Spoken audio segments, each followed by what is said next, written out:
How's it going, guys? Welcome back to the You Know Adam Saying podcast, where you get to know a little bit more about people, passions, and all things business. Today, sitting across the way is Mr. Garrett Clark of the Rolling Monkey in Statesboro, Georgia. For those that don't know, Rolling Monkey is a phenomenal handcrafted experience that delivers much more than just ice cream.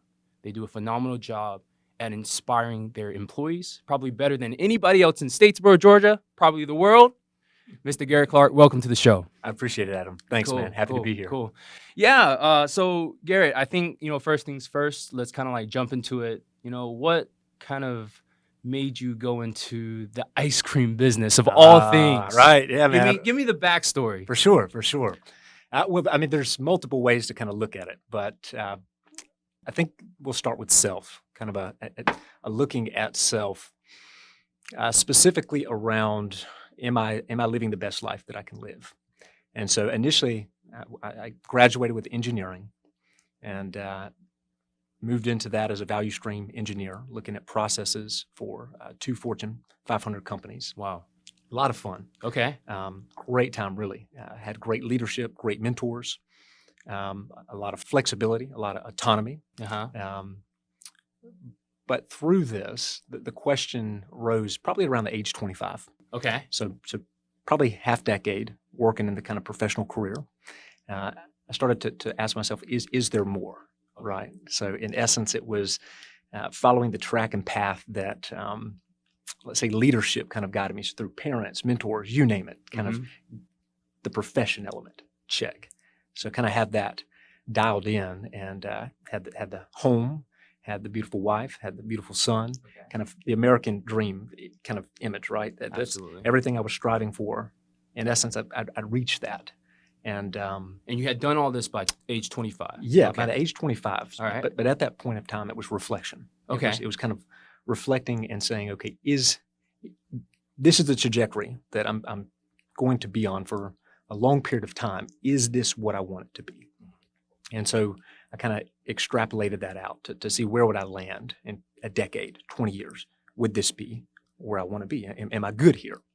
And after really a deeper analysis, it was, you know what, I think that there's something missing, but I didn't know what it was. It was kind of this intuition feel of something doesn't seem right. And I guess kind of a comparison of where I was at 25 to 20, even though I had, let's say, more material things, more prestige, all of these different kind of things that, let's say, the world tells you need. It didn't feel as though I was doing it right. So read through the Bible a couple of times, which really just kind of jumped in. Were there answers in there? Where's the entrepreneurial part in the Bible? It's all there. But yeah, I mean, it was really looking for, but that's a lot. There's a lot of answers there. Absolutely. So it was really trying to distill it down simply. Okay. So really kind of looking, okay, what does Jesus say? I really trust this guy. He seems to have all the power and capability and intelligence, but he comes down here and scrubs people's feet. Sure. And he's sharing this message of love. And so I was like, okay, that's so I really honed in on what he was saying. Service to others, love to others. But it was still, again, it's the Bible, right? So you've got a flood of answers and wisdom within that. And I was trying to say, how do I narrow the focus and understand where do I need to be? What do I need to be doing? Sure. So I kind of took it from an engineering perspective. Okay. And then as you do most things, let's get that one thing. If there's somebody that does engineering, that's you. So it reverse engineering the longest living people in the world. Well, let's say discovering who were the longest living people in the world. So from an evolutionary biology perspective, it was the Okinawans, a little region in Japan, a small little area. And on average, these individuals lived 7 years longer than the next longest living centenarians. So it's an abnormality, from looking at the data set. And so from what you found, why was that the case? So there's a group of scientists and researchers that went in and studied them. And what they determined and distilled it down to, along with healthy eating and diet and some other physical aspects, but from a mental perspective, they did what they loved, did what they were good at, so that overlap being passion. And then they did what served the community's needs, not desires necessarily, but really what does the people need in the local space. And so with that gift, so discovering their passion, what they loved, what they're good at, kind of harnessing that passion, and then serving their community with that passion, and then getting an exchange of I guess money, some currency, putting bread and food on the table, not in excess, but enough to sustain. Mm-hmm. And they were some of the most fulfilled and happy people based on kind of objective measures. Got you. So not only the longest living, but some of the most fulfilled people Absolutely. in the world. Mm-hmm. And some of the audience may be aware of blue zones. Mhm. They're within a blue zone. Okay. So I think there's 7 of them in the world. So what does that mean, being in a blue zone? A blue zone is kind of this self-sustaining ecosystem to where it promotes good quality of life, Mhm. and it's sustainable within the ecosystem. So these have kind of been identified as like, hey, this is what we want to move into as a species, as Homo sapien. We want to be Is that what we have over at the Blue Mile? Is that a blue zone? getting there. Getting there. Yeah, Okay, we got okay. we got folks like Philip and others trying to bring it to life. Love it. But yeah, so blue zones. Yes. Yeah. So yeah, blue zones. Okay. And the beautiful thing was there was a direct correlation with what Jesus had mapped with kind of what I would say is mission, which is love and, let's say, service to others. That being kind of the overlap of mission, passion being love, and then good at. Mm-hmm. And then if you look at the pay for aspect, if you can imagine a Venn diagram, and maybe we could post the image up so individuals can see what that looks like. Absolutely. On the bottom, you've got the pay aspect. But it's important to understand that the way that Okinawans did this is pay was last. It wasn't the first priority. And I think from what I was guided into throughout my youth was ensure that you get a job that pays well. And I get that. Because Maslow's hierarchy, again, another image we can put up, but kind of psychology 101, you've got this pyramid and you've got the base needs that a human needs in order to progress up into love and belonging. And then beyond that, we talk about inspiration. Those base elements need to be met in order to get to that, what Maslow would say is self-actualized, kind of this overflowing abundant state, and creative state as well. So in order to reach that, you've got to have the base pay and all these different things, the safety and security. So I get leadership, let's say parents, mentors, the education system, really encouraging that first things first, you get that handled. But I think what we're starting to see is a reevaluation of priority of values, hence the Great Resignation, which I'm sure we can get into discussion around that. Of course. So you have, if you place the value of the dollar first, you might get on that track, and then it becomes everything. It basically grasps you. And then you may never discover that thing that you're really good at or love. Sure. Or how can you really serve people to where it brings you that useful feeling of being a useful individual in the world. Sure.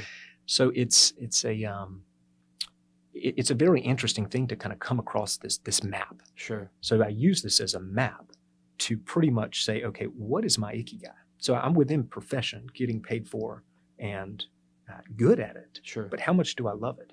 And I think it kind of... So you mentioned the term ikigai. Yes. Yes. So what is that? Purpose. So it means, the way the Japanese or the Okinawans term this is reason for being. Okay. So purpose. So kind of a overlap of vocation, profession, mission, and passion. Yeah. And the vocation aspect is the overlap of what do you get paid for and how do you serve the world with that. So vocation. Sure.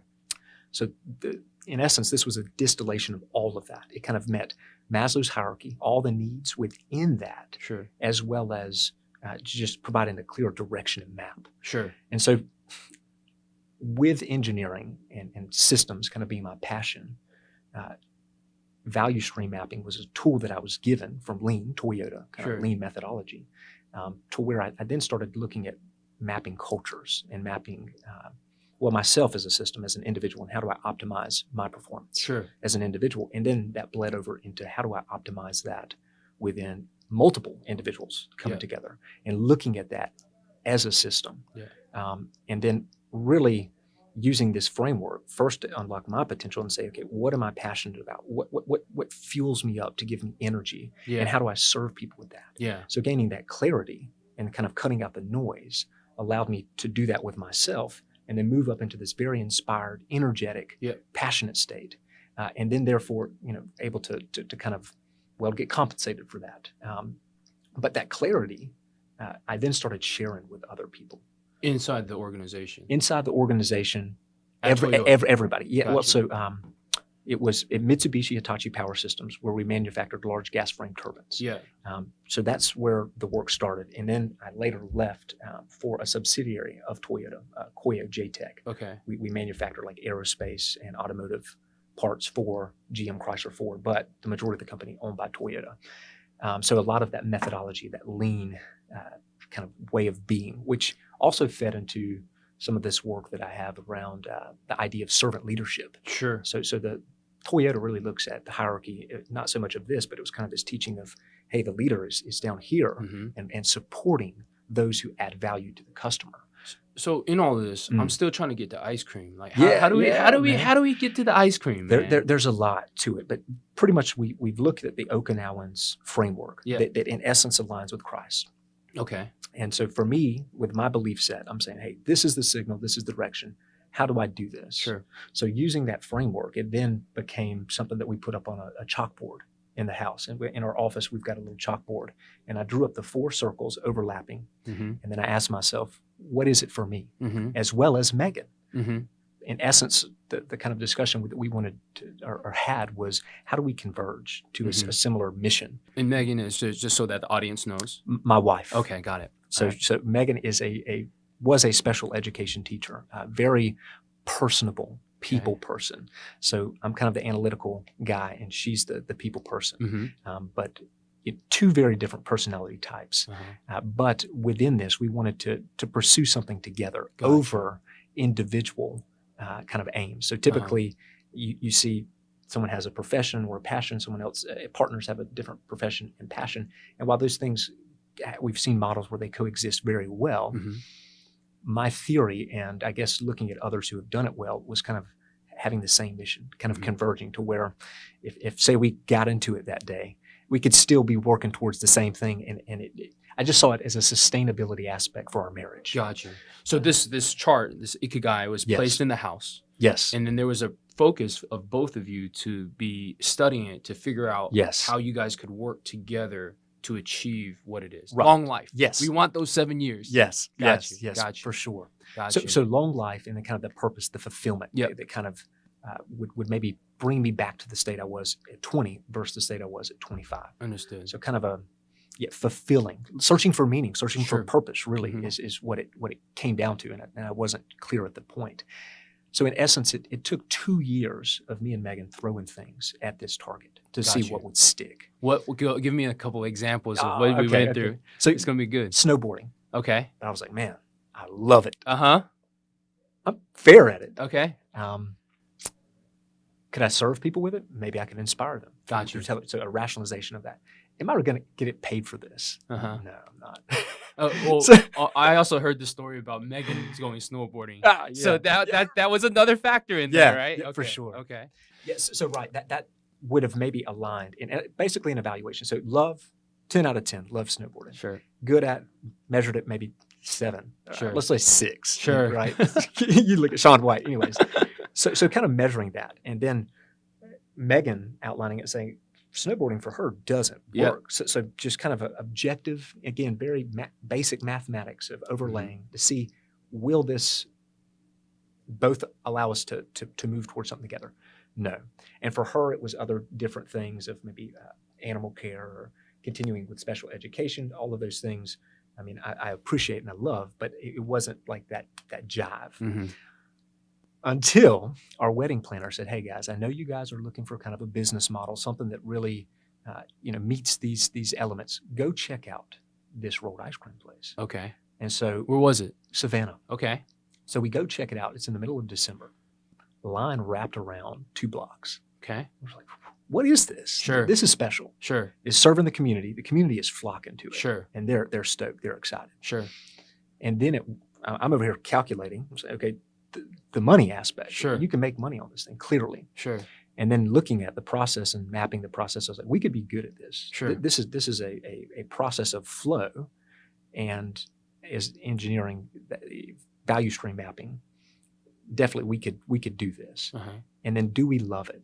And Megan is just lit up from ear to ear. She loves it because not only do we all love ice cream, I mean, both her and I. She initially a little more than I, but she was just giddy about the connection aspect. Sure. The just the interaction, the artisan aspect. So for those of you who don't know, Roll a Monkey, it's kind of hibachi style ice cream way of we make That's things. a good way to explain it. Yeah, absolutely. A lot of energy. Handcrafted. Like absolutely. Yes, handcrafted. Kind of a create to inspire is our motto. Yep. So using what we call a canvas to kind of create. But anyway, seeing that really inspired her, and it inspired me. And so we went back to the drawing board and we kind of plugged in our numbers on that, and it was like, hey, this is the one. This model can work. Yeah. I'll be honest. I love it. Was probably 8 out of 10 for her. It was 10 out of 10. But I was like, you know what? I can love this over time. And boy, have I, because it has become so much more than ice cream. Yeah. Ice cream has been the medium. Yeah. But really, the work and what we've been led into is working to unlock the potential in people. Yep. Do the same thing that I did within myself and that Megan did, and try to share that with the youth that maybe didn't receive the guidance that I had, and also was lacking. Just trying to fill a leadership void of guidance around priority of values. Yeah. A ton to unpack there. Like obviously, like, you know, you have had this like journey in which you finally found the thing that you were looking for. You bring it in, and then you're starting to create, you know, these connections with your employees that is much deeper than, you know, oh, we're come roll ice cream. Right. And I think that's what makes your organization a lot more different than anything else out there. You know, when you step into that facility, you feel the energy that these artisans, as you like to call them, instead of employees, like you're right? For sure. Artisans. For sure. Changing kind of like that mentality route and giving them the opportunity to grow. And, you know, just as a touch point, what has, like, how, number one, how difficult was that to initially build? Because when you guys first started out, I mean, I think it was, you know, very, you know, are you sure? How do you structure this? So forth and so on. Like, how difficult was that to build? And then furthermore than that, what has been the return on that investment into your employees? For sure. Initially, a lot to it. There was a lot of confidence. So there's a concept that we look at called the Dunning-Kruger effect. Okay. And I would probably say I was overly confident and did not have the skill. As most entrepreneurs are. We always jump into it. Yes. Yeah, that's awesome.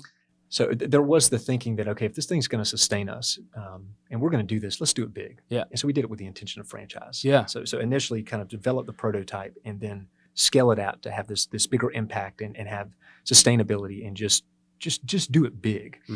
So it was a lot of thinking of how is this repeatable? So from the get, I think we did a really good job with asking, how can someone else, the next franchisee, come in and replicate this? So from the foundation, we're always asking that question. How's it replicable? And so there's a lot of that built into it. However, a lot of unknowns throughout the process as well. But really, I think our energy really allowed us to attract some very great talent because we were so enthusiastic and involved in the process that we really formed a really great team. So I may be a little bit optimistic or saying, you know, that it was easy, but it really, we stayed in that flow state. You know, we were just in the zone, moving through it. Tremendous challenges, most certainly. We actually were this close to opening on Tanger Boulevard in Pooler, and thank God we didn't. Why?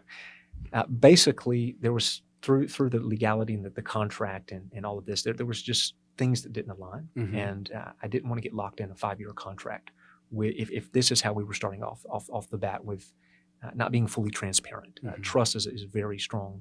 Integrity is a very high value of ours. So I just wanted transparency and to know that I could trust, who I was working with from a landlord perspective. Sure. So that was kind of something that didn't work out. Pretty much, we were spec'd to go in one space, but we were shifted down, and then the space was different from what we originally looked at. All of that, and then last minute they were wanting us to sign. And I was like, nope, we're out. However, we invested so much time, effort, and energy into preparing. This was the one spot. We had looked at other spaces, but we had invested so much into this one space and how it would work. And then last minute, it's not working. Wow. Yeah. So with that, again, some prayer, some soul searching of like, what are we going to do next? And I really leaned into Megan on this one. I was like, okay, Hilton Head, Savannah, Statesboro. And when I said Statesboro, she just lit up. Why? She's just this is where we fell in love. Oh. This is where she moved into special education. She was, I think, originally doing education, and then worked for an individual who had a son with special needs, or individuals. And she just fell in love with serving and giving and supporting those with needs. And so there's a lot of history in Statesboro for us. And when I said that, the opportunity to come back and work here, she was just like, yes, bring me back to my second home. She's from California, but I roped her in here. Good job. Yeah, man. farmersonly.com is a great application. I kid. And for those of you who have met through that, congratulations. Megan is probably watching this just having her face right now. It's great. It's great. But that's it's a funny icebreaker when people ask how California, how Georgia, how did it happen? But yeah, man, just a lot of good history. But we came to Statesboro, and if we did not come to Statesboro, we would have not made it. You think so? Through the pandemic, Statesboro sustained us. The community aspect, it was a blessing. For me, I'm thinking Tanger, I'm thinking all that the action and right there with everything going on off 95 and the new development, the new Savannah. Sure. But Statesboro has really been a blessing, and I'm stoked to be here. So yeah, there are some tremendous challenges that we faced, but kind of from the reward aspect, it was really discovering that this is so much more than ice cream. Initially, I think it was like, okay, this is ice cream. This is us finding our own individual ikigai, reason for being, purpose, and we do want to share that with others. But then the mission manifested into solely dedicating our focus to building young leaders, to help give individuals the clarity, the love, the discipline, the encouragement, all of these different tools and resources to help bring them to a level to where they would be prepared to chase their dreams. Because there's just so many challenges in today's exponentially ever-changing world. And the university does a great job in trying to prepare youth for the workforce. You think so? Well, I challenge that. I have criticisms. I do, and I was going to get to the criticism, but I wanted to preface it to commend those who have built something of integrity and something to not take for granted, because there is a tremendous structure of value there. However, it can't keep up with the changing pace. It's moving too fast. It is. It's moving way too fast. And so I think that can get into our internship programs, which in essence, from an engineering perspective, it's a modular mechanism of innovation that can adhere to the university, that the large static body, let's say dynamic, but fairly static, right? It moves very slow. Yeah. But a small business can adapt and move very quickly. Sure. And so our internship program has been something that we're able to take those going through the university program, bring them into real world business dynamics, and say, this is what you need to do in order to keep up in the real world. Yep. So when you graduate and you go work for that company, these are the things that they're going to be expecting.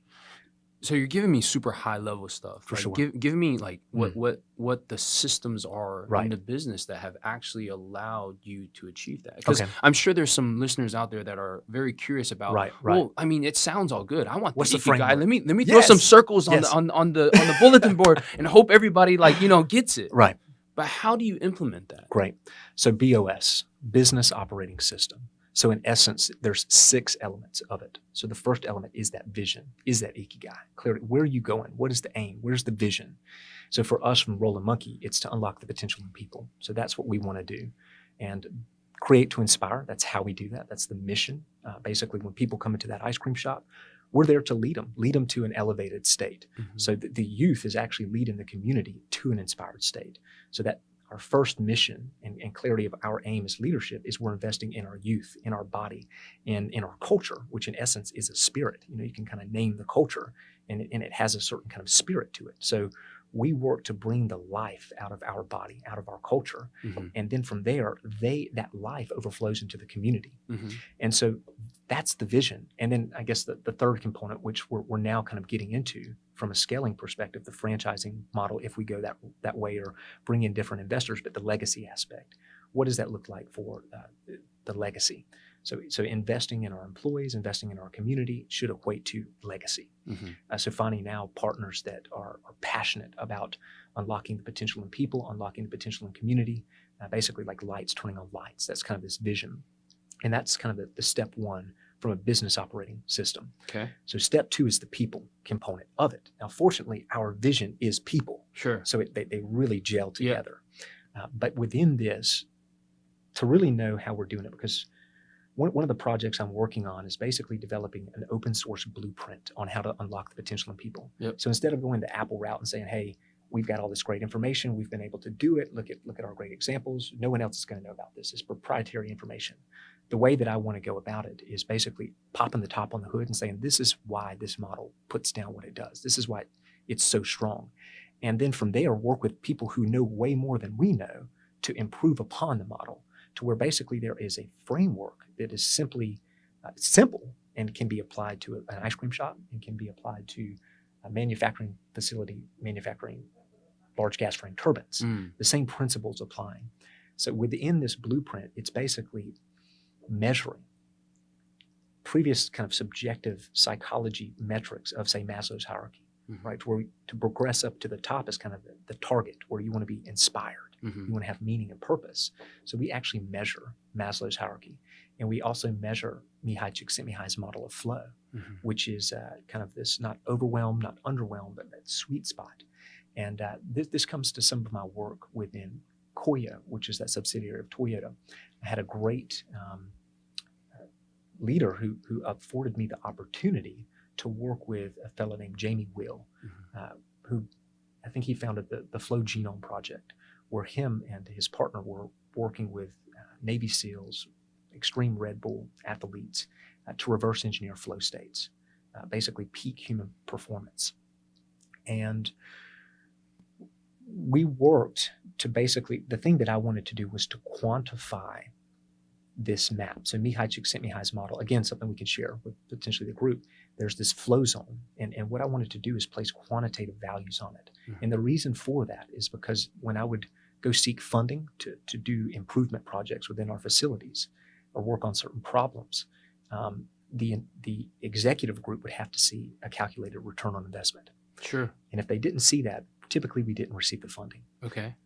But I wanted to invest in people. So out of the value stream map, out of the system, I saw that people, if you could unlock the potential in people and build that synergy, that trust, unlock their potential, bring them to the more inspired states, the collective body of the system would improve drastically. However, the couple of times I approached the executive group, I didn't receive what I wanted because I couldn't paint the picture very well in a mathematical What were you form. asking for? Basically to Gaming rooms? Well, gaming, I mean, so you're getting into it, right? So I was asking to reduce our supervisors' overwhelm. And so typically a training plan or material time investment to allow our, let's say, management level leadership to be aware of how to break down the mountain, right? And so instead of looking at the peak of Everest, looking at the peak of all of these stack of papers, segment it. What is the next ridge? What is the next thing that doesn't overwhelm me? And it just allows me to pull out of that overwhelmed state into a flow state. And then on the other side, those who typically have more repetitive standard work, typically a little more bored. So on the flip side, they're not overwhelmed, but they're underwhelmed. And then that's not a peak state of performance. You're not engaged, you're not having fun. And the beautiful thing about Mihai's model is there's a direct correlation with feeling and performance. And so flow equates to basically happiness and high performance. Overwhelm equates to anxiety and limited performance. Underwhelm equates to boredom and just this kind of depressed, very state. And so on that side, it was, yes, investing in things such as solutions of gamification. How do we make this process more fun? Even though it's boring and doesn't require a lot of thought process or maybe even skill, how can we introduce additional challenge to bring it to where individuals are performing better and feeling better, more happy? So yeah, it was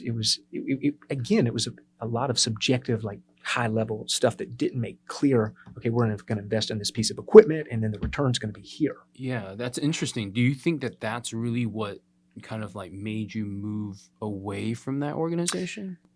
Yeah. In essence, there's a part of it. And this part of trying to explain this story is there was this individual aspect, but I think you're touching on another part of the aspect within the work. Again, from a university perspective, that was a Fortune 500 company, was Koyo, JTech, a large entity that, like a university, couldn't move very rapidly. So leadership was very supportive, and they were like, "Hey, man, definitely, let's tap into our most valuable asset, which is our culture. Sure. But we have to go through a lot of red tape, a lot of change to change this." And for me, I was onto something. Sure. And I was ready to move. Sure. So it then became, okay, we're going to jump off and build our own value stream. Got you. Yeah. And that kind of like led you down that path. For sure. Yeah. For sure. Yeah. So the open source is kind of like the next step, right? Yes. What is after that? Really, the more that I look into things, so you and I are in a group where we do some deep dive and deep work and really look at some of these strategic elements. What is our, as Jim Collins would say, our BHAG, big, audacious, hairy goal, this 10-year milestone way out there. And the more that I kind of look at this framework, which is based on what I can tell the Rockefeller habits, lean methodology, you have lean methodology and then it kind of morphs into Rockefeller habits and such, where we outline these things in the future and then work to reverse engineer them back and say, okay, here's where I'm going to be in 10 years. And I'm very good at that. And I've been doing that and putting plans together for that. However, I think I'm moving into a transition as I lean more and read more into the Word, with the Bible. And I think I'm trying to, I guess, humble myself and say that I don't know where I'm going to be in 10 years. And who am I to say I know where I'm going to be in 10 years? And kind of leaning more into showing up and just being led, kind of having this faith, leaning into the intuition, leaning into the divine, to kind of say, okay, this is where you need to go, while also still having that structure. So I'm working through the balance of that. But I think I'm going to a transition of stepping back a little bit from being so put something out there and just moving towards it. So I'm sure that I'm going to lose some things by transitioning away from that mentality. However, I'm faithful that I'll be led into things that I couldn't even perceive. Yeah. So yeah, it's kind of up in the air right now. But in essence, I think it would be to just continue to share this message, to work with, here it is, leaders, to basically share this way, this way of unlocking the potential in culture, in people, bringing people to a creative, abundant, overflowing state of inspiration, to putting them in an environment where they're not overwhelmed, where they're not underwhelmed, but right there in that sweet channel of flow, to give them clarity of almost a way of seeing the world, to where we fail forward, where we don't let fear consume us. Kind of a lens of the hero's journey is another part of this, is helping individuals believe in themselves. So let's talk about that. Give me a story of, an individual that, your most rewarding experience with someone that has, gone through your system, because obviously, we work in a college town. We have people coming in and out. Right. But have kind of graduated, for a lack of a better term, through your system. For sure. And then what are they doing now? Okay. So one individual was an intern. Well, she was an artisan who then really kind of initiated our internship program. She was like, here's my ikigai. Can you guys help me with this? And it was to be a guidance counselor. So psychology was her major. And so we developed a psychology internship program for her. For ice cream. For ice cream. Yeah. Because we're serving people, and psychology is the study of people, of the mind. So for me, it was like, duh. It was this, So I won't go into all of the depth of how I saw that psychology fed into marketing, into development of our people, all of these things. So basically, we created this position for her and worked with her. And then in time, she ended up becoming our project specialist to help us build out some of these programs, our internship program and other systems, this BOS that I was telling you about, this business operating system. And she was just a very, very capable and inspired individual who believed in us and had faith in us and allowed us to lead her. And we just excelled her to just being an amazing, capable individual. Sure. So to see where she was initially to where she had kind of moved to, and now where she's at, where she's actually achieved that dream job of being that guidance counselor, and now taking the Ikigai framework into that, to where not only she's ensuring that the youth are doing something that they're good at and they're going to get paid for, but also, is it really going to serve the people, and are they going to love it? So she's bringing this Ikigai concept Sure. into basically developing the next leaders. Mm-hmm. And so knowing the work that she's doing, and then also kind of scaling that with other schools. She's Yeah. working with other schools to share, how do we more effectively guide, right? Guidance counselor, how do we more effectively guide our youth at an earlier stage? Because at Roll a Monkey, we're guiding youth, basically young adults that are moving into adulthood. Mm-hmm. Let's say high school and college students is kind of where we develop and prepare. Touch point. Yeah, that's where you have them. Yeah. But she's going deeper. You know, Yeah. she's going into the youth and taking what we've worked on here and probably having a bigger impact Wow. through that. And then again, our hope with this is to scale it into the education system, Sure. where that model of let's say if she can build it into the standard work of a guidance counselor and then share that. And when they look at how is she doing such a great job because she's inspiring other guidance counselors, and then they ask how and why, what's going on here? And then she can say, here's the standard work, here's the blueprint. Sure. And to see that and hear her testimony of that is very rewarding. Mm. And I would say probably the most rewarding thing that Megan and I have experienced, and our leaders who have worked to develop other leaders, is the testimonies. Sure. It's we've got a little jar that they gave us for, I forget which celebration it was, but basically notes of how we've impacted their lives. Mm. And just reading through that, man, if we ever have a challenging, tough time where we're a little bit defeated and maybe not have overwhelming hope, I'll just pick up that little jar and I'll just read. Mm. And it just fills me back up to know what we have done, how we have served. And that is probably, I call it gold. It's that's our currency is testimonies. Yeah.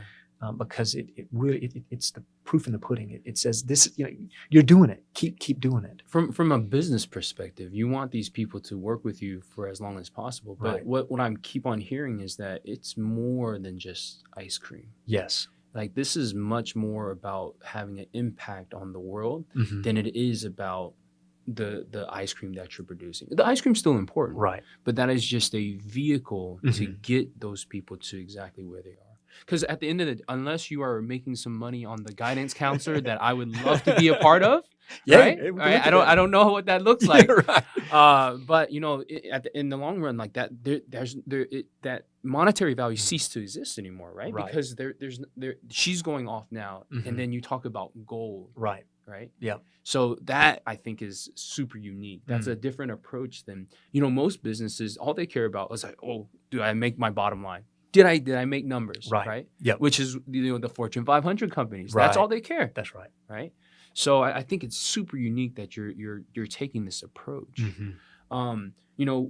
In this journey, right? Like you've kind of like given me, this huge fulfilling thing. What has been kind of the biggest challenge for you as a entrepreneur in this space Yeah. and trying to achieve Yeah. those things? Honestly, it's been coming out of businesses of excellence and having an understanding of the fundamentals of business, while then trying to still remain humble as I move into basically from a Fortune 100 company into a nobody, right? Mhm. A small business Mm. ice cream shop, and humble myself and lean into those that have started from the ground up, because I had certain principles of comprehension at the higher level and could see what needed to be built with some adjustments, my own critical adjustments. But then trying to navigate through what is signal, what is noise, what is it that I know versus what is it that this individual who's built from the ground up know, and trying to discern through the signal and the noise. Mhm. And what can I lean in that is really going to have a bigger change in the world? Because in order to change the way that businesses do business by unlocking the potential in people, well, I've got to shake things up at a foundational level. Mhm.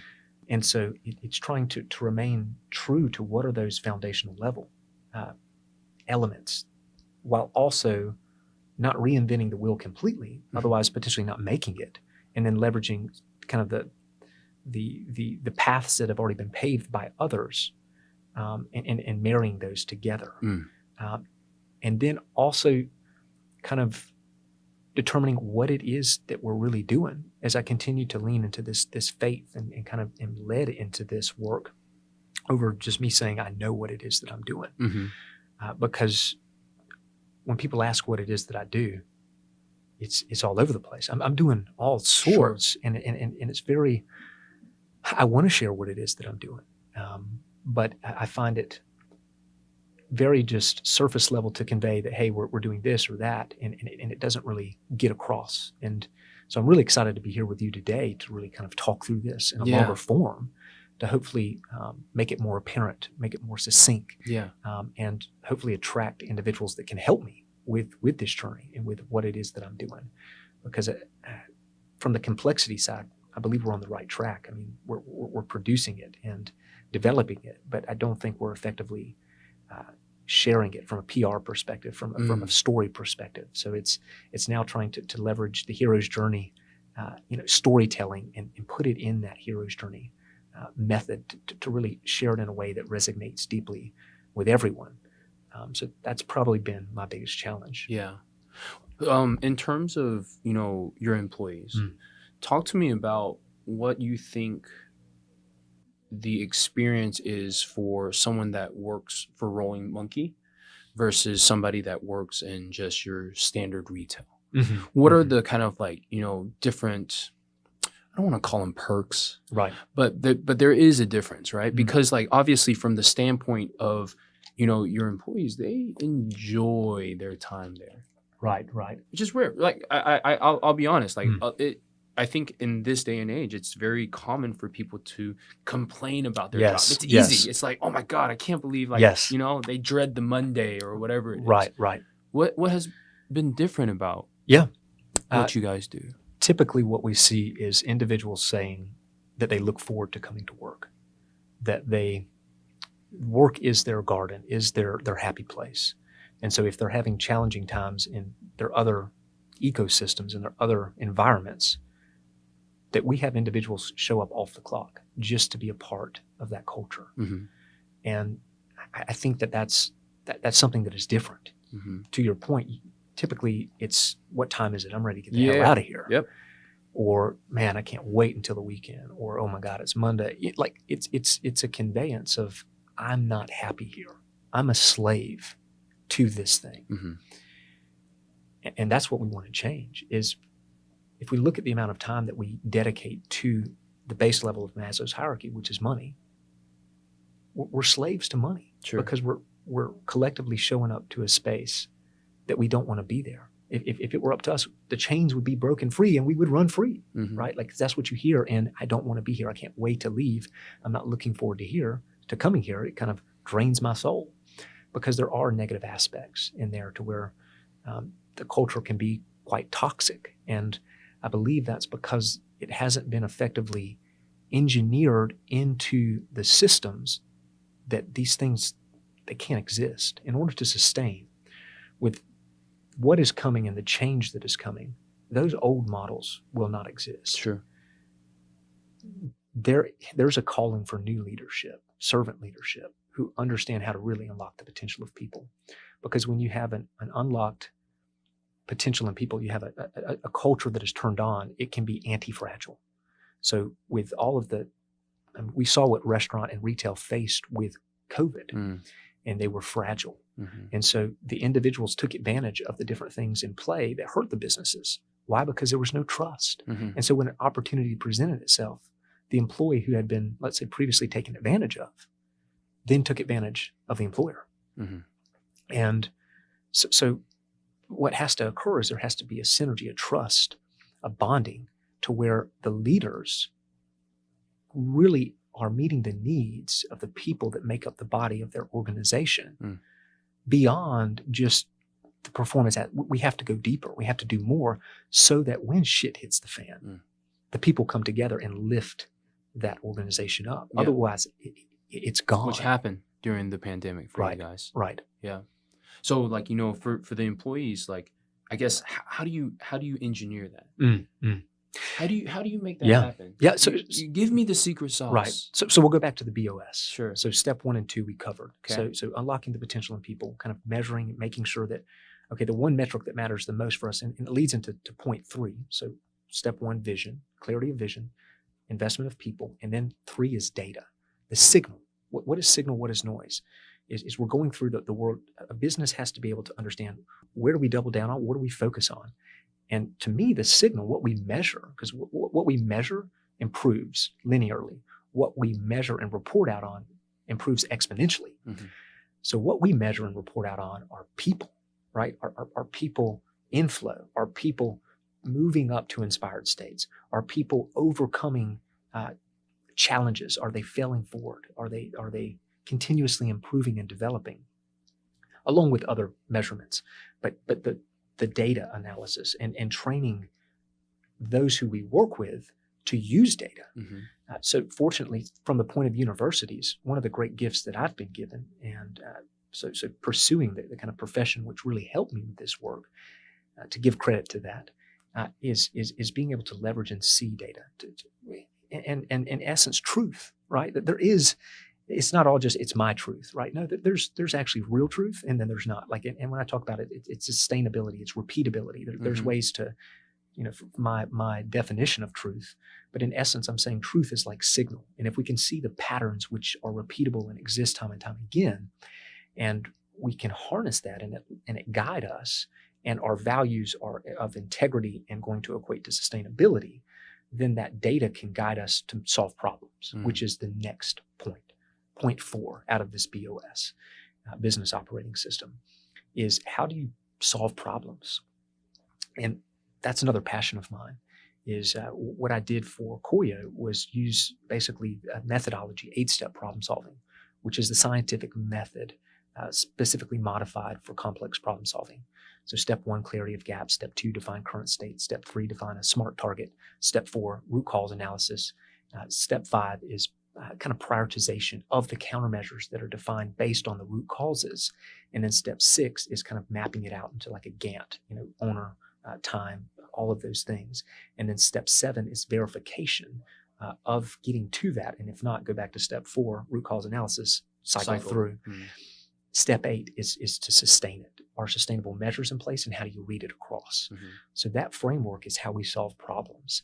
And there are some other great frameworks, IDS, identify, discuss, solve. And that comes from EOS, Entrepreneur Operating System, which is a great framework for people who may be interested in looking at this thing that I call a BOS, Business Operating System, but basically the underlying principles that equate to building what it is that I'm talking about in a replicable form.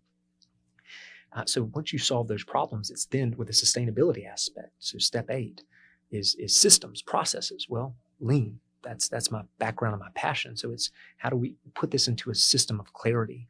We're leveraging like mind maps to say, okay, at a high level, at 30,000 feet, this is what we're doing. But how does this break down into now the weeds, and then being able to roll it all the way back up into the macro? So we can go from down at the foot level to 30,000 foot, and then have everyone in the organization being clear on that through our processes. And then the last step is traction, is marketing. But for us, the way we're looking at this is back to that point where I said we're probably the weakest on, because I think our BOS has been fully developed beyond this piece, and it's the story.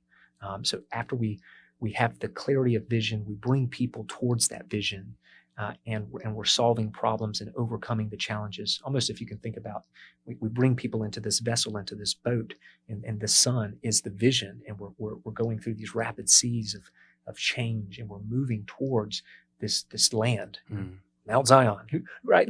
This place of connectivity, of people coming together in love and supporting each other, what I like to call the hive state.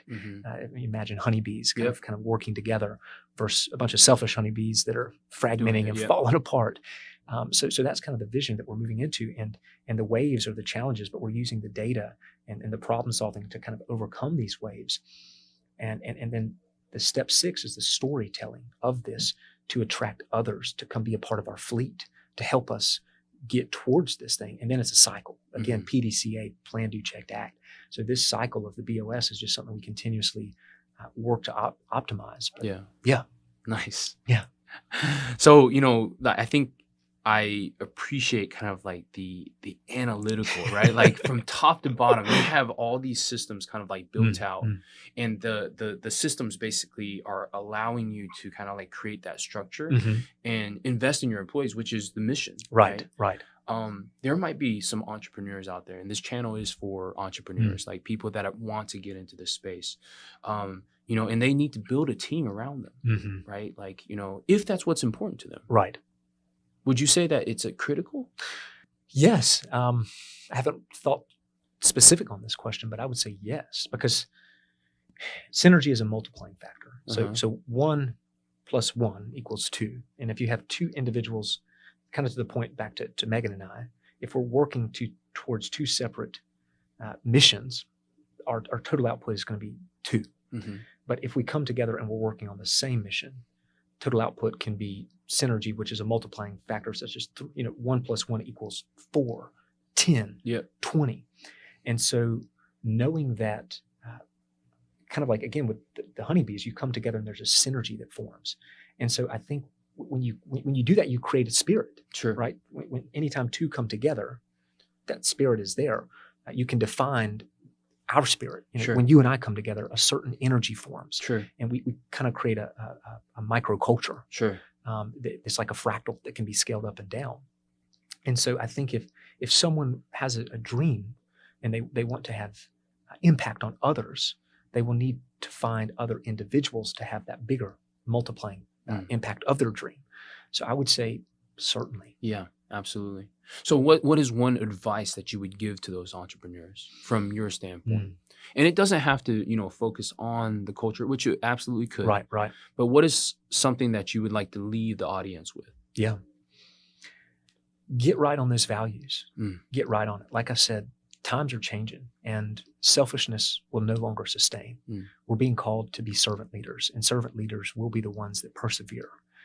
So get clear on what the mission is. And I believe it is the people that you serve, and clarity of that vision, of that mission. And then once you do that and you unlock your passion around that, the money will come, but don't worry about the money first. I know that there are necessities, and sometimes you do have to shift that attention away from maybe the lofty passions to the hard numbers to keep the lights on. But the more that you can lean into the passion, the money will come. Love that. Well, thank you so much for your time. How do people connect with you? What's the best way to get in contact with you, just to interact with you? I'm sure Rolling Monkey has a social media. Yeah. But I mean, what else is out there? So we got our website. Just Google. The Rolling Monkey. We got our website. We've got LinkedIn. We've got YouTube. We've got Facebook. We've got Instagram. Any of those channels. We've got info@therollingmonkey.com. Feel free to just bounce an email. It'll get to us. We'll see it. And we look forward to anybody out there that wants to do more of this to just reach out and hit me up. We're ready. Awesome. Well, I thank you for your time. I appreciate it. Yeah, brother. Thank you. Absolutely.